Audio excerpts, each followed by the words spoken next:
What's up, everybody? It's Nick here, and today I'm going to be showing you how to replace the battery in your vehicle. Now, typically, the reason you're replacing is they go bad. These do have a certain time limit that they're good for. Or you might have just accidentally killed it, left your lights on, something. Or let's say you have a no-start condition. There's no power running through your entire car. Chances are the battery is bad. That's not always the battery. If it cranks and cranks and cranks and just doesn't start, that means your battery's good and your starter's engaging, so it's something in here. It's either fuel or spark. Those are typically the two main causes. Could be a compression issue, could be a timing issue. But the point is, if it cranks, that's not a battery issue. That's something else going on. But let's say you go to start your car, you put your key in, it starts dinging like it normally does, but for some reason it just won't start cranking. That could be two things. Maybe one of these connections is loose, maybe a cable's bad, or most commonly it is the starter. Now you can kind of see my starter down there, but typically what will happen is that will go bad. So one way to test it is to get underneath and have someone try to crank the engine while you're hitting it with a hammer. This will typically engage the starter and get your vehicle to start so you can get it somewhere to get something new. But that's also a good test to see if the starter is actually bad. If it still doesn't start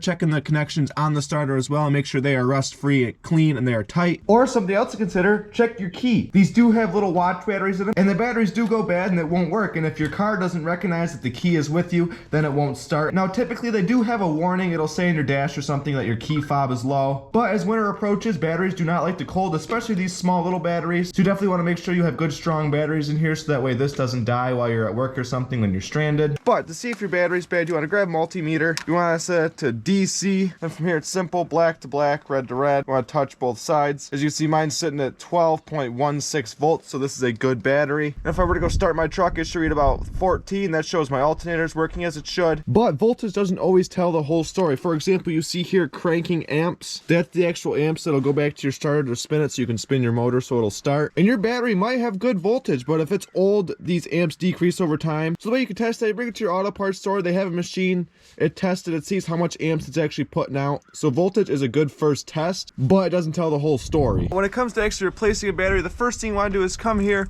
to the black. You want to disconnect the negative first. So in mine, it's an 8mm. Come in there with socket and ratchet. Then move over to red, disconnect the red as well. Make sure those are out of the way. Then you want to come in here, there should be a bolt at the bottom that actually holds the battery down, so that way in an accident it doesn't become a projectile. Now, one thing to note, the reason I'm using such a long socket and a long extension is so that way when I'm down there, I don't accidentally ground out these two posts. If that happens, well, first of all, I would get shocked, and second of all, there would be a lot of sparks, a lot of electricity, a lot of heat. This would probably get welded on there. So whatever you do, make sure you do not connect these two. There's a reason they are separate. They need to stay separate. Just try to use something long like this, that way you're at a safe distance.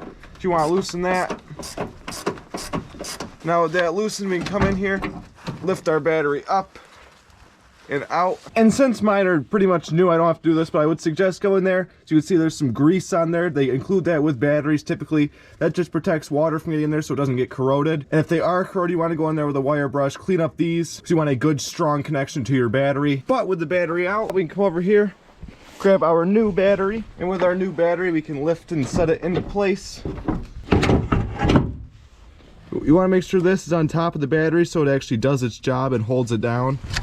With that, our battery is in. So first step, grab our ratchet, tighten down that hold down so that way our battery stays in place. You want that to be pretty tight. Grab your battery, make sure it doesn't move, and it doesn't. First step, you want to get your positive started. And also these, you want them to be tight. They're a secure connection. Just like that, you want to do some wiggles, make sure that they are not loose. You want to come over here, do the same thing with our ground. Same thing, just get it started, then tighten it down. And just like that, the new battery is installed. But that's it for me, guys. Thank you all for watching the video. You saw how easy it was to replace the battery. So if your battery is old and weak or just completely dead, you know exactly how to change it. I'll see you guys next time. Make sure to like, subscribe if you are new. Check the description below so you can follow me on all my social medias. Peace out.